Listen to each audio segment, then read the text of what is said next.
Minister साहब, आदरणीय, एक बार आप बोल चुके थे इसी विषय पर, तो दोबारा नहीं बोलते। नो, एक बार जब कोई चेयर से अनाउंस हो जाए माननीय मंत्री जी, तो फिर आप पहले बोल चुके थे, इसलिए। आदरणीय अध्यक्ष जी, मैं सबसे पहले तो आपका आभार प्रकट करना चाहता हूं कि आपने कॉलिंग अटेंशन के विषय को रूल 193 के अंतर्गत एक विस्तार में खेल पे चर्चा करने की ये शुरुआत की, और इससे अनुभव भी हुआ कि माननीय सांसद जो सदन के सदस्य हैं, न केवल वह एक अच्छे राजनेता के रूप में बल्कि एक अच्छे खिलाड़ी के रूप में और खेलों को आगे बढ़ाने के लिए जिस तरह से सकारात्मक चर्चा ये हुई है, सबसे पहले तो इसलिए मैं आपको और सभी माननीय सांसदों को धन्यवाद और बधाई देना चाहता हूँ। बीच में एक विषय आया कि सुनीता दुग्गल जी ने कहा कि हमारे यहाँ से फोगाट सिस्टर्स हैं, नीरज चोपड़ा हैं, बाकी रवि दहिया, ऐसे खिलाड़ी, बाकियों ने अपने अपने क्षेत्र की बात भी की। मैं तो यही कहूँगा कि आप किसी भी राज्य के हों, किसी भी क्षेत्र के हों, आप कोई भी भाषा बोलते हों, इन सब से ऊपर बढ़कर हम टीम इंडिया हैं और ये भावना हमें समाज और हर क्षेत्र में लेकर जानी है। और इसी भावना के साथ जब प्रधानमंत्री मोदी जी देश के सभी खिलाड़ियों से बात करते हैं, किसी बड़े टूर्नामेंट में जाने से पहले भी, टूर्नामेंट के बीच में भी अगर मनोबल बढ़ाने की आवश्यकता पड़े तब भी उन्होंने उसमें हस्तक्षेप करके बातचीत की, और जिसके सकारात्मक रिजल्ट भी आए। और जब हमारी टीम अच्छा प्रदर्शन करके वापस आई, तब भी माननीय प्रधानमंत्री जी ने अपना कीमती समय देकर सभी खिलाड़ियों को अपने निवास स्थान पर बुलाया। इसके लिए मैं उनका बहुत बहुत आभार प्रकट करता हूं। शायद ही इस तरह के अनुभव पूर्व में कभी रहे हों। बहुत कम मौके थे जब खिलाड़ियों को इस तरह के अवसर मिलते थे। और माननीय प्रधानमंत्री जी ने खिलाड़ियों से बातचीत करते समय एक बात जो बार बार कही कि आप सभी देश के लिए सिर्फ एक मेडल नहीं जीतते, बल्कि एक ऐसा अवसर देते हैं जिस पर हम सबको गर्व भी होता है और हम जश्न भी मनाने का, सेलिब्रेट करने का अवसर भी देते हैं, और एक भारत श्रेष्ठ भारत की भावना को सशक्त करने का काम भी करते हैं। जहां खिलाड़ी इस काम को करते हैं, वहीं पर सदन में भी वो भावना देखने को मिली कि सबने अपने सुझाव खेलों को बढ़ावा देने के लिए किए, ना कि राजनीति करने के लिए किए। इसके लिए भी मैं आप सबका बहुत बहुत आभार इसलिए प्रकट करता हूं। आदरणीय अध्यक्ष जी, कुछ बातें यहां पर आई कि बजट कम हो गया, लेकिन ऐसा नहीं है। 2013-14 में जब हम सत्ता में आए, भारत सरकार में माननीय मोदी जी के नेतृत्व में अवसर मिला, तब कुल मिलाकर मिनिस्ट्री ऑफ यूथ अफेयर्स और स्पोर्ट्स का बजट 1219 करोड़ था, जो बढ़कर इस वर्ष 2022-23 में 1219 करोड़ से बढ़कर 3062 करोड़ रुपया हुआ है, जो लगभग 3 गुना ज़्यादा है। और जो अगर मैं सिर्फ खेल विभाग की बात करूं तो ये 874 करोड़ रुपया था, जो बढ़कर 2254 करोड़ रुपया हुआ है। इसमें भी भारी सुधार हुआ है। एक विषय बीच में आया कि शायद खर्चा कम हुआ, ऐसा नहीं है। केवल एक वर्ष जब हम कोविड की महामारी देश और दुनिया झेल रहा था, अगर आप देखेंगे 2019-20 में 1945 करोड़ रुपए का बजट था, लेकिन खर्चा जो रिवाइज एस्टिमेट हुआ वो 2341 करोड़ रुपया हुआ, उससे बड़ा ही है। और 20-21 में कम हुआ क्योंकि कोविड की महामारी थी, लेकिन 21-22 में भी 2365 करोड़ की बजाय ये 2446 करोड़ रुपया हुआ। इसमें भी बढ़ोतरी ही हुई है, कम नहीं हुआ है। तो मैं माननीय सांसदों को यही इससे अवगत करवाना चाहता था।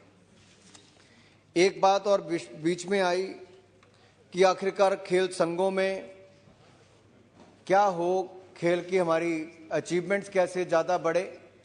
तो मैं कह सकता हूं कि चाहे पैरालंपिक्स हो, डेफ ओलंपिक्स हो या ओलंपिक्स हो, समर ओलंपिक्स की बात करूं, इन सभी में ही आज तक के सबसे ज़्यादा मेडल माननीय अध्यक्ष जी, टोक्यो ओलंपिक्स में 7 मेडल हमने जीते और टोक्यो पैरालंपिक्स में 19 मेडल जीते। पिछली बार तो हमारे कंटिंजेंट ही 19 लोगों का था, इस बार पैरालंपिक्स में 19 मेडल हमारे खिलाड़ियों ने जीतने का काम किया और डेफ ओलंपिक्स में भी 16 मेडल जीतने का काम किया। ऊबर कप हम पहले नहीं जीते, हमने वो भी जीता। थॉमस कप 73 साल में पहली बार बैडमिंटन में भारत ने गोल्ड मेडल जीता, ये भी भारत के खिलाड़ियों की बहुत बड़ी उपलब्धि है। इसी तरह से ही निखित जरीन हो, उन्होंने gold medal IBA women world boxing championship में जीता।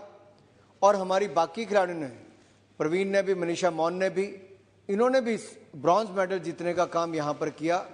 तो जहाँ बेटियों की बात कर रहे थे आप, तो बेटियों ने भी कहीं पर कोई कमी नहीं छोड़ी, बेटियों ने भी आगे बढ़ चढ़ कर हम सबका हौसला बढ़ाया है। रेसलिंग फेडरेशन के अध्यक्ष हमारे माननीय दुष्यंत आदरणीय बृजभूषण सिंह जी बहुत वरिष्ठ सांसद भी हैं, और जिस तरह से रेसलिंग को आगे बढ़ाने का काम आपने या बाकी खेल संघों के भी यहाँ पे कुछ और लोग बैठे हैं, आज मुझे कहते हुए प्रसन्नता है सर कि जैसे अभी टेबल टेनिस फेडरेशन के चुनाव हुए तो कमलेश मेहता एक बड़े खिलाड़ी रहे, वो उसके सेक्रेटरी जनरल बने हैं। कल ओलंपिक्स के, इंडियन ओलंपिक एसोसिएशन के चुनाव हैं, इससे पहले मैं कुछ कहना नहीं चाहता, लेकिन जितनी रिपोर्ट अब तक आई उसमें बहुत बड़ी तादाद में खिलाड़ी उसमें आगे बढ़कर, उनको प्रेमचंद्रन जी ने कहा, PT उषा जी का नाम लिया। ये एक बहुत बड़ा बदलाव आपने देखा होगा। नेशनल स्पोर्ट्स डेवलपमेंट कोड को हमने लागू करने का जो प्रयास किया है और स्पोर्ट्स पर्सन ऑफ मेरिट को चुनने का जो काम किया है, ये उससे देखने को मिलेगा कि इनकी भूमिका खेल संघों में भी पहले से ज्यादा बहुत बढ़ेगी। और अगर 2-2 वोटर हैं तो उसमें से अब आपको देखने को लग रहा हो कि एक मेल और एक फीमेल, एक पुरुष तो एक महिला, इसको भी मौका दिया गया है। लगभग 50% वोटिंग राइट अब महिलाओं के पास भी देखने को मिल रहा है। ये भी अपने आप में एक बड़े सकारात्मक कदम उस दिशा में आपको देखने को मिलेंगे। आदरणीय अध्यक्ष जी, पिछले जब मेडल जीतकर सभी हमारे बड़े खिलाड़ी आए तो माननीय प्रधानमंत्री जी ने ही खिलाड़ियों से कहा था कि मीट द चैंपियन एक प्रोग्राम करके आप बच्चों को भी जागरूक करें, खेलों के प्रति भी, न्यूट्रिशन के प्रति भी, और नशों से दूर रहने के लिए भी, और जो बाकी भी हम पोषण अभियान चला रहे हैं उसके लिए भी जागरूकता अभियान हो। तो मुझे कहते हुए प्रसन्नता है कि हमारे एथलीट्स ने, जिन्होंने मेडल जीते, उन्होंने स्कूलों में जाकर खेलों को और बढ़ावा देने का और हमारे पोषण अभियान के बारे में भी जागरूकता देने का काम किया है। अब कुछ बातें खेलो इंडिया की आई, तो मैं तो यही कहना चाहता हूं, ये खेलो इंडिया अभियान जब शुरू किया गया था उससे पहले जो एक चर्चा अभी हमारे विपक्ष के कुछ मित्रों ने कहा कि पढ़ोगे लिखोगे तो बनोगे नवाब, तो उसमें प्रधानमंत्री जी ने जो एक अगली बात जोड़ी है कि पढ़ोगे लिखोगे तो बनोगे नवाब, खेलोगे कूदोगे तो बनोगे लाजवाब।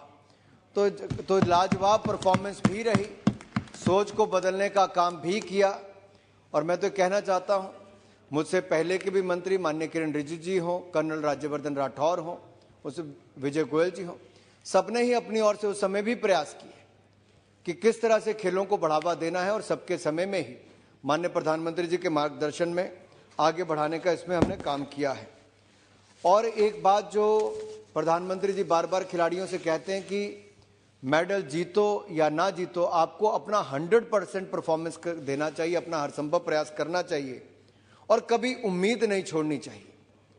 और मुझे पूर्ण विश्वास है हमारे खिलाड़ी अब उम्मीद छोड़ते भी नहीं, और जिनके साथ उन्होंने ओलंपिक्स में बात कही थी कि उम्मीद नहीं छोड़नी चाहिए, कॉमनवेल्थ खेलों में भी अगर रिकॉर्ड मेडल जीतने का काम किया तो उन खिलाड़ियों ने जो शायद ओलंपिक्स में नहीं कर पाए लेकिन कॉमनवेल्थ खेलों में बहुत शानदार प्रदर्शन करने का काम किया है। तो कुछ बातें यहां पर और आई हैं जिसका मैं एक एक करके, जो माननीय सांसदों ने अपनी बात कही कि कितने ऐसे सेंटर्स हैं खेलो इंडिया। क्या सर, खेलो इंडिया में 2 तरह के हमने प्रोग्राम शुरू किए, एक तो खेलो इंडिया यूथ गेम्स और एक खेलो इंडिया यूनिवर्सिटी गेम्स। ये ऐसी शानदार कल्पना माननीय प्रधानमंत्री जी की है जिसमें ग्रास रूट के खिलाड़ियों को राष्ट्रीय स्तर पर आकर अपनी प्रतिभा को दिखाने का अवसर मिलता है। और खेलो इंडिया यूथ गेम्स के अब तक 4 एडिशन हुए, यूनिवर्सिटी गेम्स के 2 एडिशन हुए, और मुझे कहते हुए प्रसन्नता है कि 27,000 से ज्यादा खिलाड़ियों ने इसमें अपना प्रतिभागिता की है। और माननीय अध्यक्ष जी, इस बार के जब खेलो इंडिया यूथ गेम्स हुए तो 12 नेशनल रिकॉर्ड टूटे और उनमें 11 नेशनल रिकॉर्ड भारत की बेटियों ने तोड़ने का काम किया है। यह अपने आप में बहुत बड़ी उपलब्धि है। और उस राज्य में ये हुए हरियाणा में, जहां पर लगभग आधे मेडल हरियाणा से आते हैं, तो अपने आप में भी देखने को मिलता है कि वहां पर भी भारत की बेटियों ने शानदार प्रदर्शन किया। हम अलग अलग क्षेत्रों में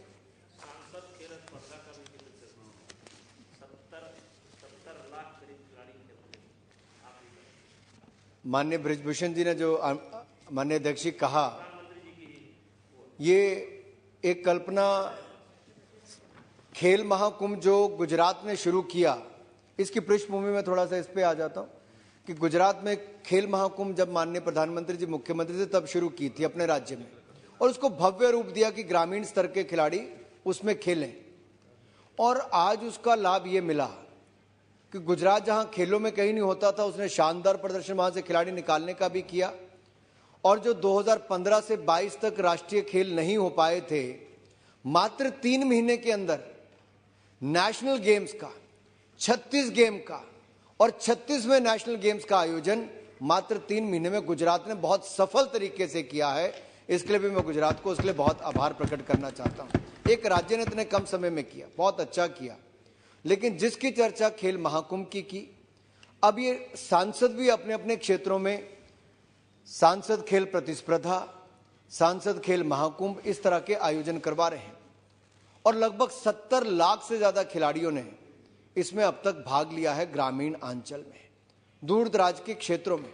तो मेरा सभी माननीय सांसदों से अनुरोध रहेगा कि अगर आप भी अपने अपने क्षेत्र में सांसद खेल प्रतिस्पर्धा या खेल महाकुंभ, कोई भी नाम आप देना चाहें, वो कराएंगे, सांसद ट्रॉफी कह सकते हैं, कुछ भी, तो ये आपके साथ भी युवाओं को एक जुड़ने का अवसर मिलेगा, खेलों को आगे बढ़ाने का अवसर मिलेगा और इससे बहुत बड़ा लाभ भी मिलेगा। मैं भी अपने संसदीय क्षेत्र में कराता हूं, जहां पर लगभग 60-65 हजार युवा हर साल उसमें पार्टिसिपेट करते हैं। यही नहीं माननीय अध्यक्ष जी, अगर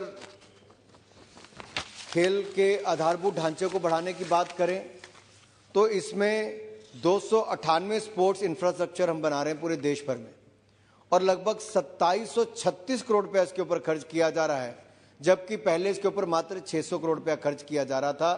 तो ये भी लगभग 4.5 गुना ज्यादा है पहले से। तो हमने खेलों का आधारभूत ढांचा यानी कि स्पोर्ट्स स्टेडियम्स, ग्राउंड्स, हॉकी की turf, athletic tracks, indoor stadiums, ये सब भी बनाने का काम हमने इसमें किया है। शूटिंग रेंज से लेके फुटबॉल के ग्राउंड से लेके अर्बन और रूरल एरिया सब में काम करने का काम किया है, और ये शहरों से लेके दूर दूर के क्षेत्रों तक किया है। सर, अभी आज के समय खेलो इंडिया सेंटर ऑफ एक्सीलेंस जो हम चला रहे हैं, वो भी एक अपने आप में प्रयास है कि हर राज्य में इसको चलाया जाए। इसको अपग्रेड करके हमने स्पोर्ट्स सेंटर को बनाया है, इसको हाई परफॉर्मेंस ट्रेनिंग सेंटर बना दिया है, और इसमें 29 सेंटर हमने 28 राज्यों में अब तक इसको शुरुआत के लिए अपनी ओर से अनुमति भी दे दी है, और 3 जो हैं उसका असेसमेंट भी अभी अंडरवे अभी चल रहा है। कुल मिलाकर 266 स्पोर्ट्स अकेडमीज, जिसमें से 190 नॉन साई है, non sports authority of India है, लेकिन 74 जो हैं वो नेशनल सेंटर ऑफ एक्सीलेंस और साई के सेंटर्स हम चला रहे हैं, ये भी देश भर में चला रहे हैं। इसके अलावा सर, जो अभी एक चर्चा यहाँ पर आई कि ग्रामीण क्षेत्रों में, जिलों में जाकर आपको खेलो इंडिया के सेंटर खोलने चाहिए, तो हमने 1000 खेलो इंडिया सेंटर खोलने की शुरुआत की है, जिनमें से 733 खेलो इंडिया सेंटर्स हमने देश भर में खोलने की शुरुआत कर दी है, उसको सैंक्शन भी कर दिया, और उसको खोलने की, और अगले साल 15 अगस्त तक हम 1000 खेलो इंडिया सेंटर पूरे करने का काम भी पूरा कर लेंगे, ये भी मैं कहना चाहता हूं। माननीय अध्यक्ष जी,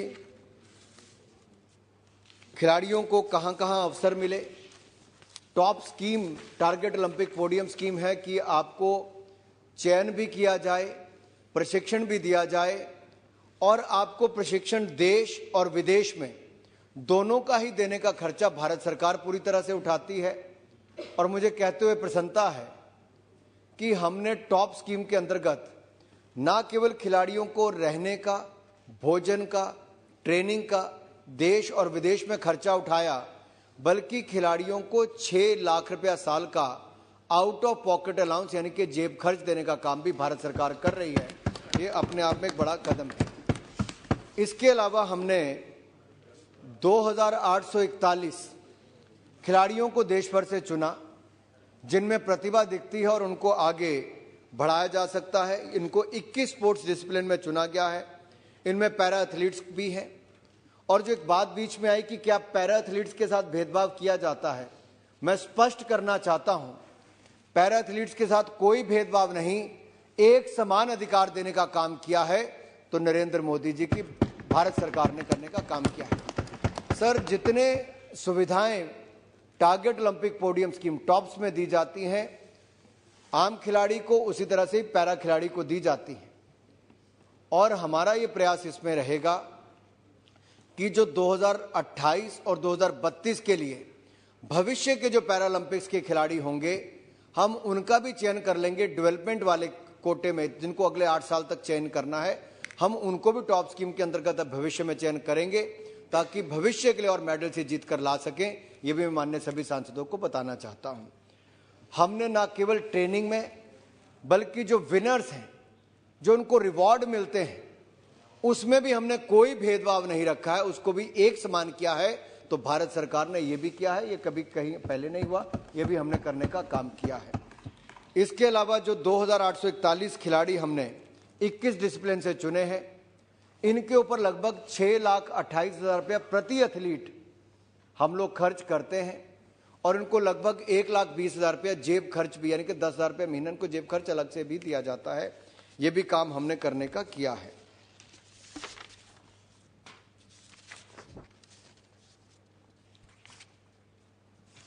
सर, जो 2014 के बाद फाइनेंशियल असिस्टेंस देने की बात कही, पहले केवल 16 साल में 86 करोड़ रुपया कुल मिला के असिस्टेंस दी गई थी। हमने उसको बढ़ाकर पिछले 8 वर्षों में खिलाड़ियों को 300 करोड़ रुपया 8 वर्ष में कर दिया है। नेशनल स्पोर्ट्स डेवलपमेंट फंड के अंतर्गत जो अलग अलग कॉर्पोरेट्स के माध्यम से हमने करने का काम किया है। इसके अलावा जो 2014 से पहले इकट्ठा हुआ था नेशनल स्पोर्ट्स डेवलपमेंट फंड में, वो मात्र 27 करोड़ था, जो अब हमने 300 करोड़ किया है। और असिस्टेंस को बढ़ाकर भी 52 करोड़ रुपया खिलाड़ियों के लिए कर दिया है पिछले 8 वर्षों में, जो अब तक की अभूतपूर्व है। और 88 करोड़ रुपया हमने टॉप्स के लिए भी इसके माध्यम से दिया है, साई के लिए। और 158 करोड़ रुपया पूर्व चैंपियनों को भी हमने अलग अलग तरीके से मदद करने का काम किया है। और 30 करोड़ रुपया डिस्पर्स किया है टॉप्स के खिलाड़ियों को आउट ऑफ पॉकेट अलाउंस के रूप में, जो जेब खर्च के रूप में मैंने बात की पिछले कुछ वर्षों में 2015 के बाद। और हम यंग एथलीट्स की अगर बात करें तो इसके लिए भी 125 करोड़ रुपया 2014 के बाद भारत सरकार ने खर्च किया है, जो आज तक का सबसे ज़्यादा खर्चा किया गया है। इसी तरह से ही कैश इंसेंटिव्स भी पहले से ज़्यादा दिए गए हैं। डाइटरी सप्लीमेंट्स ये भी देने का काम हमने किया है। और असिस्टेंस भी जो खिलाड़ियों को चाहिए उसमें भी कोई कमी कहीं पर नहीं रखी गई है। और पेंडेमिक के टाइम पर भी सर अगर ज़रूरत पड़ी तो हमने उसमें भी लगभग 5 करोड़ रुपया वेलफेयर फंड से खिलाड़ियों को देने का काम किया है। इसमें भी भारत सरकार कहीं पीछे नहीं रही, ये भी माननीय सांसदों को यहाँ पर कहना चाहता हूँ। जहाँ तक बड़े बड़े टूर्नामेंट्स के आयोजन करने का बात है, 2014 में जहाँ ट्रैक एशिया कप करवाया गया, वहीं पर अन्य अलग टूर्नामेंट थॉमस उबर कप से लेके बाकी सब दिल्ली में करवाए गए। टाटा का ओपन इंटरनेशनल चैलेंज कप करवाया गया बैडमिंटन का। इसी तरह से ही अलग अलग टूर्नामेंट्स चाहे शूटिंग के हों अन्य हों, इसकी लंबी लिस्ट है। अगर आप कहेंगे तो मैं रिकॉर्ड पे रख के ये भी माननीय सांसदों को दे दूंगा कि एक लंबी लिस्ट हमने इस पे रखी है, क्या क्या किया है। माननीय अध्यक्ष जी, चेस ओलंपियाड, चेस का जन्म तो भारत से हुआ, शतरंज का, लेकिन कभी भारत में विश्व कप नहीं हुआ था। विश्व स्तरीय खिलाड़ी तो भारत ने बहुत दिए, लेकिन आयोजन करने का अवसर नहीं मिला। मुझे प्रसन्नता इस बात की है कि चेस में आज तक कभी टॉर्च रिले भी नहीं हुई थी। ना केवल हम भारत में चेस ओलंपियाड करवाने के लिए लाए, बल्कि माननीय प्रधानमंत्री मोदी जी के माध्यम से चेस टॉर्च रिले की शुरुआत भी की, जो देश भर के राज्यों में चलकर तमिलनाडु पहुंची और इसमें लाखों खिलाड़ियों को जोड़ने का हमने अवसर भी दिया और चेस को जागरूकता भी करने का काम किया। माननीय प्रधानमंत्री मोदी जी और तमिलनाडु के मुख्यमंत्री इसके उद्घाटन पर भी वहां पर रहे और दुनिया भर के खिलाड़ियों ने इसमें शामिल होकर इसको बहुत सफल हमने इसका आयोजन देश भर में किया है। इसी तरह से ही नाडा में भी नया कानून लगाने, नेशनल एंटी डोपिंग एजेंसी जो हमारी बनी है, नाडा बिल लाकर भी एक नया कानून बनाने का इसी सदन और राज्यसभा में इसको सर्वसम्मति से पास किया गया। बड़ी यहाँ पर सिंपोजियम का आयोजन भी भारत में हमने किया।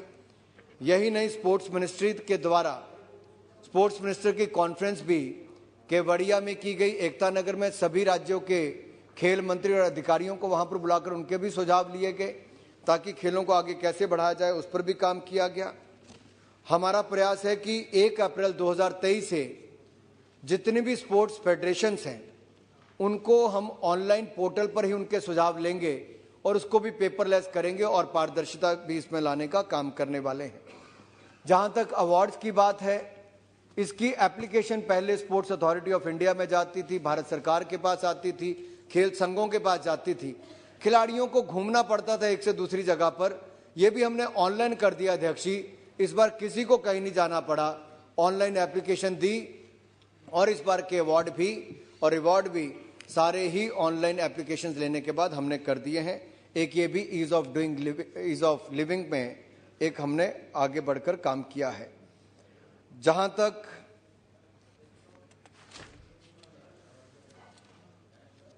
नेशनल इन्वेंट्री ऑन स्पोर्ट्स में और स्पोर्ट्स फील्ड की आपने बात कही है, इस पर भी 16,000 से ज्यादा ऐसी खेलकूद के जो इंडोर स्टेडियम्स हों, ओपन ग्राउंड्स हों या शूटिंग रेंज हो, एथलेटिक ट्रैक हो, हॉकी की ग्राउंड हो, ये सारी की इन्वेंट्री भी हमने इकट्ठी कर ली है।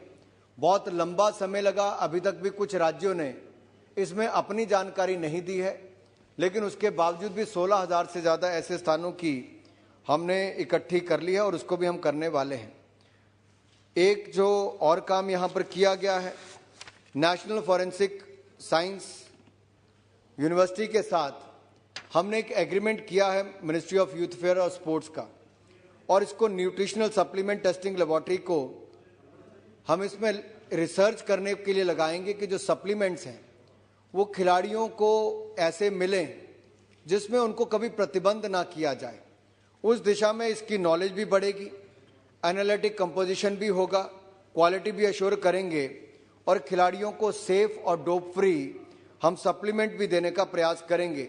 इससे खिलाड़ियों की सेहत और न्यूट्रिशनल नीड्स इसको भी पूरा किया जाएगा। ये भी हमने एग्रीमेंट कर लिया है, MOU साइन कर लिया है national forensic science university Gujarat के साथ, और मुझे पूर्ण विश्वास है ये जो 15 अक्टूबर को भी अभी हमने किया है, इस दिशा में बहुत सारी रिसर्च भी होगी और हमारे खिलाड़ियों को ऐसे सप्लीमेंट्स मिलेंगे जो बाजार में उपलब्ध कई ऐसे रहते हैं जिसकी जानकारी भी नहीं रहती, उससे भी छुट्टी मिलेगी और उस पर कड़ाई करने का काम भी हमें मिलेगा और रिसर्च और कैपेसिटी बिल्डिंग का भी इसमें हमें बल मिलेगा। इसके अलावा जो फिट इंडिया मूवमेंट माननीय अध्यक्ष जी शुरू की गई है, फिटनेस का डोज आधा घंटा रोज, इसी सोच के साथ माननीय प्रधानमंत्री जी ने इसको शुरू किया ताकि हम इसको अपना इंटीग्रल पार्ट बनाएं अपने जीवन का, फिटनेस को, और लोग सोच में भी बदलाव हो, अपनी दिनचर्या में भी बदलाव हो और फिजिकल एक्टिविटी भी हमारी सबकी बढ़ सके। मुझे कहते हुए प्रसन्नता है कि हमने जहां एक और फिट इंडिया के सर्टिफिकेशन करने का काम किया, फिट इंडिया क्विज किया, फिट इंडिया इनिशिएटिव के अंतर्गत फिट इंडिया स्कूल वीक मनाया। अध्यक्ष जी, जब कोविड था उस समय भी 4,30,000 स्कूलों ने इसमें भाग लिया और इस साल लगभग 4.5 लाख से ज्यादा स्कूलों ने इसमें भाग लिया। फिट इंडिया स्कूल सर्टिफिकेशन भी किया गया 3 स्टार 5 स्टार, और उसमें भी 4.5 लाख से ज्यादा स्कूलों को फिट इंडिया फ्लैग दिया गया।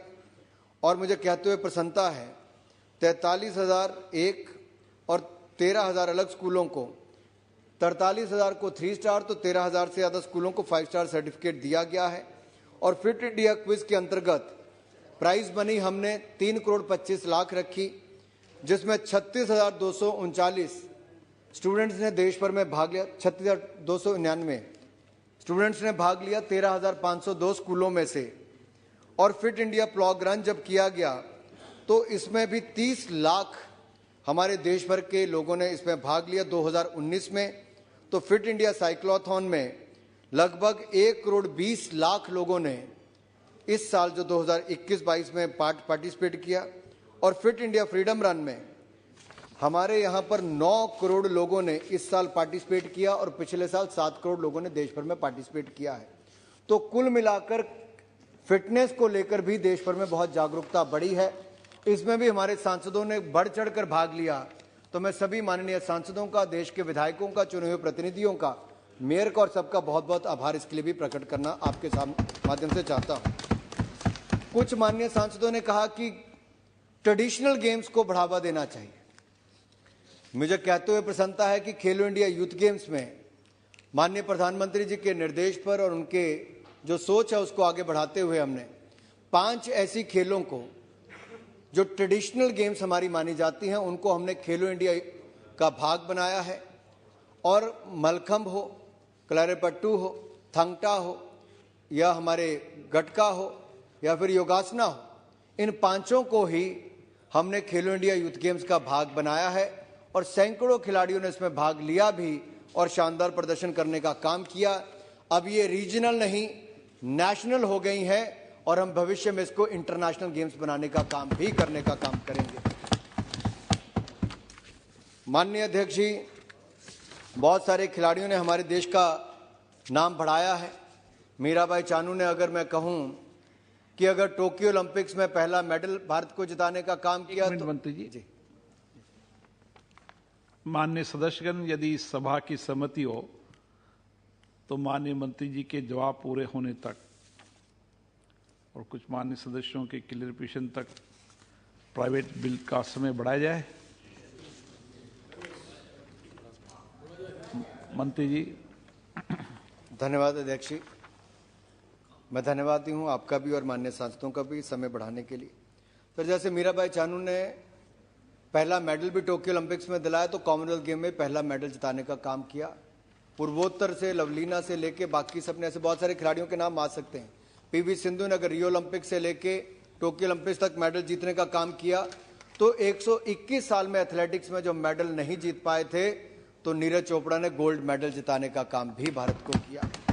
ये ऐसी बहुत सारी उपलब्धियां हैं। निखत जरीन ने हमें IBF वर्ल्ड बॉक्सिंग चैंपियनशिप में गोल्ड मेडल जिताया तो थॉमस कप में भी हम जीते। माननीय अध्यक्ष जी,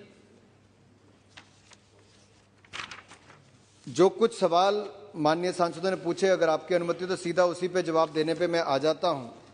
मुझे कहते हुए प्रसन्नता है कि हमने एक पॉलिसी में जो बदलाव लाए, बहुत सारी एडमिनिस्ट्रेटिव पोस्ट ऐसी थी जिसको मैंने सरेंडर कर दिया आते ही और कोचेस की नियुक्ति करने का काम किया कि खिलाड़ियों को कोच मिल सके। और मुझे कहते हुए प्रसन्नता है कि हमने 21 डिसिप्लिन में 398 कोचेस को इसी साल नियुक्त किया है और इसको कुल मिलाकर अब शायद 992 हमारे कोचेस हो गए हैं। और इसमें से हमने PSUs में जो हमारे पूर्व खिलाड़ी जो सरकारी नौकरी करते हैं, अगर वो कोच बनना चाहते हैं तो हमने उनको भी डेपुटेशन पर लाने का काम किया है और 101 हमने ऐसे खिलाड़ियों को भी कोच के रूप में यहाँ पर लाने का काम किया, जिनमें से 4 अर्जुना अवार्डी हैं, एक ध्यानचंद अवार्ड विजेता है और एक द्रोणाचार्य अवार्डी भी है। एक अच्छा सुझाव पुष्पेंद्र जी ने दिया है कि स्कूलों में स्कूल फील्ड हो या आवश्यक हो, जहां कॉलोनियां काटी जाती हैं वहां पर खेल के मैदान हो, जहां मल्टी स्टोरी बिल्डिंग बनती है वहां पर स्पोर्ट्स की फैसिलिटी हो। अगर हर कोई अपनी जिम्मेदारी को निभाएगा माननीय अध्यक्ष जी, तो इससे खेलों का एक आधारभूत ढांचा भी बढ़ेगा और खेलों के लिए प्रति जागरूकता और फिटनेस की मुहिम को भी बल मिलेगा। लेकिन एक मूल विषय यहां पर मैं कहना चाहता हूं, sports is a state subject. खेल राज्य का विषय है और राज्यों को इसमें बहुत बड़ी भूमिका निभानी है। मैं तो ये कहूंगा खेल संघों में और पारदर्शिता आए, खेल संघों में पारदर्शिता आए। काफी सांसदों ने यहां पर बात कही और मुझे कहते हुए प्रसन्नता होती है, हमारी सरकार ने इसको सुनिश्चित करने के लिए हर वो कदम उठाया कि नेशनल स्पोर्ट्स डेवलपमेंट कोड को सख्ती के साथ लागू करवाया जाए। और आपने देखा होगा खिलाड़ी भी खेल संघों में अध्यक्ष से लेके महासचिव से लेके बाकी प्रमुख पोस्टों पे आ रहे हैं। ये अपने आप में एक सुखद अनुभव आपको देखने को मिल रहा होगा। जो क्लीन करने का काम है वो हमारी सरकार ने यहाँ पर शुरू कर दिया है और उसमें खेल संघों ने भी बड़ी अच्छी आगे बढ़कर भूमिका निभाई है। चाहे महिलाओं को वोट देने की बात हो या फिर स्पोर्ट्समैन ऑफ मेरिट, उनको भी वोटिंग राइट के माध्यम से चुनकर माननीय अध्यक्ष जी अब उनको खेल संघों में भूमिका लाई जा रही है। उनको एग्जीक्यूटिव कमेटी हो, गवर्निंग बॉडी हो या जनरल बॉडी हो, उसमें भी अब अहम भूमिका पे, जैसे गगन नारंग या बाकी सब जो खिलाड़ियों का, या फुटबॉल के अध्यक्ष जो कल्याण चौबे बने, या जैसे मैंने टेबल टेनिस फेडरेशन की बात कही, या हॉकी का देखिए दिलीप तिर्की जी के, तो सारे ही बहुत बड़े खिलाड़ी रहे पूर्व में। इनको आगे आने का अवसर भी हमारी सरकार यहाँ पर दे रही है। माननीय प्रसून बनर्जी जी ने कहा कि कितने खिलाड़ी खेलो इंडिया में चुनेंगे, तो मैं कहना चाहता हूँ 2841 खिलाड़ियों में 98 एथलीट वेस्ट बंगाल के हैं, 55 लड़के हैं तो 43 लड़कियां हैं। इसके अलावा आपने पूछा कि कितने नए प्रोजेक्ट स्पोर्ट्स इंफ्रास्ट्रक्चर के चल रहे हैं, तो मैं कहता हूँ 34 राज्यों में 298 नए प्रोजेक्ट हैं, जिसमें 2736 करोड़ रुपया खर्च किया जा रहा है, जो आज तक का सबसे ज्यादा पैसा स्पोर्ट्स इंफ्रास्ट्रक्चर पर खर्च किया जा रहा है। लेकिन आपने एक बात और बड़ी महत्वपूर्ण कही कि जो नेशनल गेम्स हर फेडरेशन अपनी करती है उसमें आप पैसा क्यों नहीं बढ़ाते। तो मैं आपके ध्यान में ये भी लाना चाहता हूं, हमने इसमें भी पैसा कई गुना ज्यादा बढ़ा दिया है। पहले जहां 17 लाख और 22 लाख खर्च किया जाता था, अब हमने इसको बढ़ाकर 51 लाख रुपया कर दिया, 3 गुना सीधा ही बढ़ाया है। और जो खिलाड़ियों के लिए आपने किट्स देने की बात कही माननीय अध्यक्ष जी, हमने इसको भी बढ़ाकर 20,000 रुपया प्रति खिलाड़ी कर दिया है, ताकि उसका track suit, T shirts, shorts, warm shorts और जूते, ये सब खिलाड़ियों को साल में एक बार देने का काम हम कर रहे हैं। और जो नेशनल स्पोर्ट्स फेडरेशन को अंतर्राष्ट्रीय टूर्नामेंट कराने में मात्र 30 लाख रुपए मिलता था, इसको भी 3 गुना से ज्यादा बढ़ाकर 1 करोड़ रुपया कर दिया है, ताकि और ज्यादा अंतर्राष्ट्रीय टूर्नामेंट हो सके। 80,000 रुपया हमारे स्पोर्ट्स डॉक्टर को मिलता था, जिसको बढ़ाकर 2 लाख रुपया अब कर दिया है। और फिजियोथेरेपिस्ट को भी 1 लाख रुपया कर दिया है, जो दोनों का, किसी को पहले 1 लाख मिलता था तो 2 लाख कर दिया, 80,000 मिलता तो 1.5 लाख रुपया कर दिया है। यही नहीं, जो मुकदमे थे, जैसे खेल संघों की आपसी लड़ाइयों के कारण भी मुकदमे चलते हैं, मुझे कहते हुए प्रसन्नता है जहां कमेटी ऑफ एडमिनिस्ट्रेटर कोर्ट के द्वारा बिठाई गई थी, अधिकतर खेल संघों में हमने उसको खत्म करवा दिया है, चुनाव भी करवा दिए। लेकिन अभी भी 4 वर्षों से, जो आपने पूछा किस किस में रह गया है, तो एक शायद जूडो और एक कबड्डी में, वहां पर 4 साल से कमेटी ऑफ एडमिनिस्ट्रेटर बैठी। हमारा प्रयास रहेगा कि वहां पे भी जल्दी चुनाव हो, लेकिन एक खेल संघों को और कमेटी ऑफ एडमिनिस्ट्रेटर को कराने कोर्ट द्वारा नियुक्त की गई वो कमेटी है। लेकिन जैसे फीफा ने प्रतिबंध लगाया था, देखिए एक छोटी सी बात बतानी जरूरी है, सस्पेंड कर दिया था ऑल इंडिया फुटबॉल फेडरेशन को। अब उसमें सरकार का कोई लेना देना नहीं था, कमेटी ऑफ एडमिनिस्ट्रेटर को ही, जो सुप्रीम कोर्ट द्वारा नियुक्त थी, उसको ही चुनाव कराने थे 4 साल पहले, लेकिन वो हो नहीं पाए थे।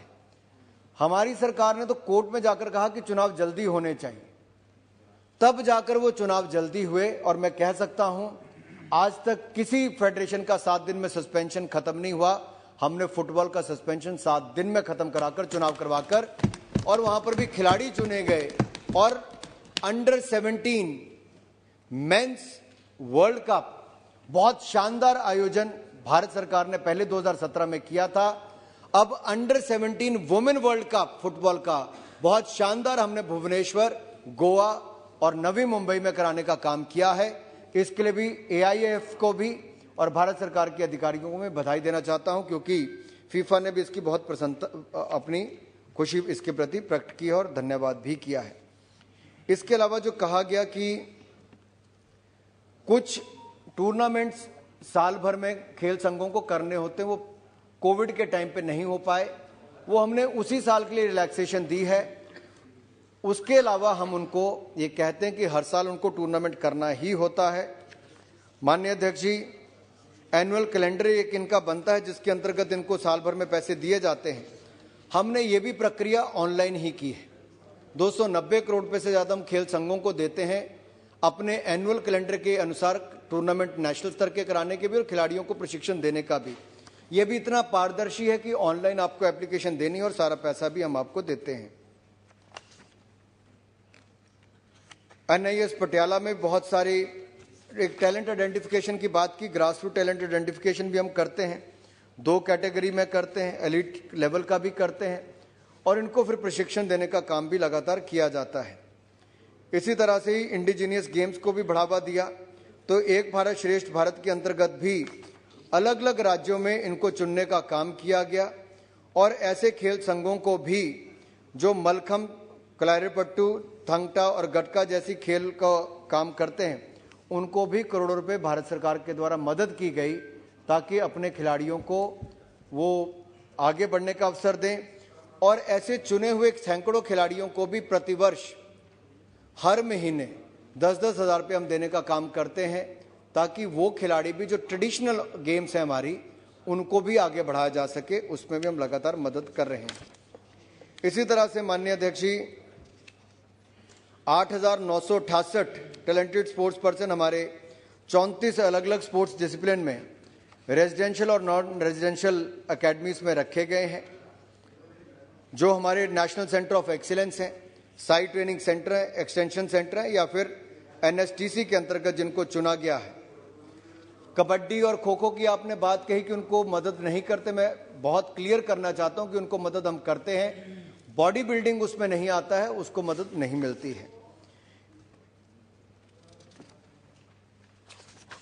यहां कहा गया कि बड़े बड़े खिलाड़ियों को आप मदद नहीं करते, मैं कहना चाहता हूं कि मीराबाई चानू जब टोक्यो ओलंपिक से पहले इंजर्ड हो गई थी तो भारत सरकार ने रातों रात उनका वीजा भी लगवाया, उनके ट्रेन जो स्टाफ है, जो असिस्टेंट कोच है, ट्रेनर है, उसको भी सर अमेरिका तक भेजा, पूरा खर्चा भी उठाया, वहां की ट्रेनिंग का भी, और पूरा सरकार ने खर्चा उठाया उनका भी, और बाकी जो खिलाड़ी विदेश में खेल रहे थे। और तब जाके टोक्यो ओलंपिक्स में कोविड के बावजूद शानदार प्रदर्शन मीराबाई चानू ने और बाकी खिलाड़ियों ने किया और मेडल जीतने का काम भी किया है। अंत में कुछ बातें बहुत सारी और भी हैं जिनको मैं जरूर यहाँ पे करना चाहता हूँ। यहाँ कहा गया कि शूटिंग में मेडल नहीं जीत पाए, ये दुर्भाग्यपूर्ण रहा कि जितने मेडल जीतने चाहिए थे हमें उतने शूटिंग में नहीं जीत पाए। कुछ उसके लेकर बहुत सारे सुझाव और बहुत सारे सवाल भी यहाँ पर खड़े किए गए, हमने उसको एक सुझाव के रूप में लिया है और उसको भी आगे हम कार्रवाई जो करनी होगी वो भी करने का काम करेंगे।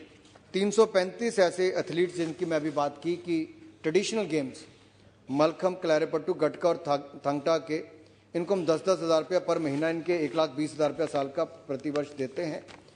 यही नहीं सर, जो कहा गया कि एक बात यहाँ पे बड़ी गंभीर, किसी ने कही, मुझे नाम नहीं याद किस माननीय सांसद ने कहा कि जो डिंको सिंह थे हमारे फॉर्मर बॉक्सर, कि उनको 1 लाख रुपए की मदद तो हमारे पूर्व बॉक्सर्स ने की, भारत सरकार ने नहीं की। बिल्कुल गलत है।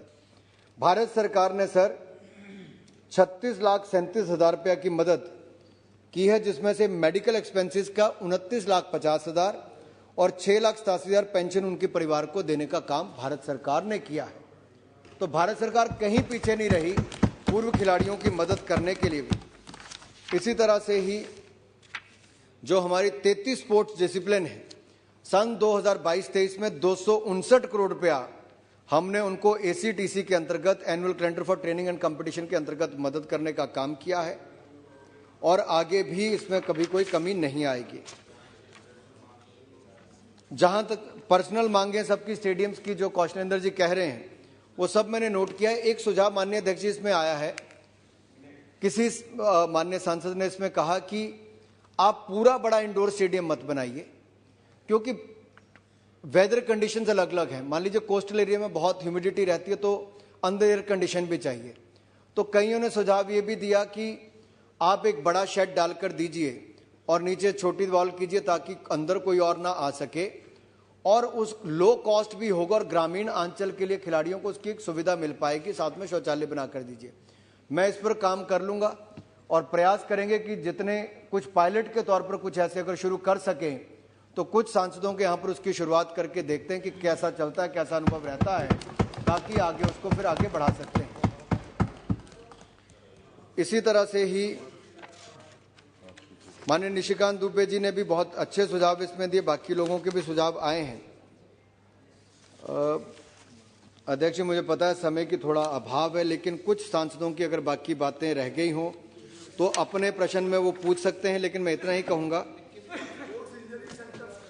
हाँ, स्पोर्ट्स साइंस सेंटर और इंजरी सेंटर की आपने माननीय राजेंद्र जी ने याद करवाया। अच्छा, मैं कहना चाहता हूं, माननीय अध्यक्ष जी, हमने जहां एक और नेशनल इंस्टीट्यूट ऑफ पटियाला में, NIS पटियाला में सुविधाएं दी हैं, वहीं पर जो हमारे देश भर में नेशनल सेंटर ऑफ एक्सीलेंस है, वहां पर हम स्पोर्ट्स साइंस की सुविधा दे रहे हैं। लेकिन एक 80 करोड़ रुपए की लागत से हम जल्द ही सोनीपत में एक और सेंटर खोलने जा रहे हैं, और इसी तरह की सुविधाएं हम दक्षिण भारत में भी और अलग अलग क्षेत्रों में भी और बड़ी सुविधाएं खोलने जा रहे हैं, जिससे रिहैबिलिटेशन का भी, स्पोर्ट्स साइंस का भी और रिसर्च का काम भी हो सके। ये भी अपने आप में एक बड़ी पहल इस दिशा में हम लोग करने वाले हैं। धन्यवाद, आपने इसके लिए याद करवाया। ये भी भारत सरकार इस दिशा में कदम उठा रही है। मास पार्टिसिपेशन कैसे बढ़े, इसके लिए खेलो इंडिया से लेकर हमने बाकी सारी स्कीमें चलाई हैं।